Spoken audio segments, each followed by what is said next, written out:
اگر اللہ کسی کو اپنا بیٹا بنانا چاہتا تو اپنی مخلوق میں سے جس کو چاہتا منتخب کر لیتا۔ وہ پاک ہے، وہی ہے اللہ جو اکیلا ہے، بڑا زبردست ہے۔ اسی نے آسمانوں اور زمین کو تدبیر کے ساتھ پیدا کیا ہے، اور وہی رات کو دن پر لپیٹتا اور دن کو رات پر لپیٹتا ہے، اور اسی نے سورج اور چاند کو کام میں لگا رکھا ہے، سب ایک وقت مقرر تک چلتے رہیں گے۔ دیکھو وہی غالب ہے، بخشنے والا ہے۔ اسی نے تم کو ایک جان سے پیدا کیا، پھر اس سے اس کا جوڑا بنایا، اور اسی نے تمہارے لیے چوپایوں میں سے 8 جوڑے بنائے۔ وہی تم کو تمہاری ماؤں کے پیٹ میں پہلے ایک طرح پھر دوسری طرح 3 اندھیروں میں بناتا ہے۔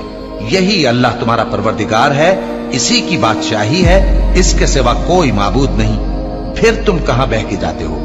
اگر ناشکری کرو گے تو اللہ تم سے بے نیاز ہے، اور وہ اپنے بندوں سے ناشکری پسند نہیں کرتا، اور اگر شکر کرو گے تو وہ اس کو تمہارے لیے پسند کرتا ہے، اور کوئی بوجھ اٹھانے والا دوسرے کا بوجھ نہیں اٹھائے گا۔ پھر تم کو اپنے پروردگار کی طرف لوٹنا ہے، پھر جو کچھ تم کرتے رہے وہ تم کو بتا دے گا۔ وہ تو دلوں کی پوشیدہ باتوں تک سے آگاہ ہے۔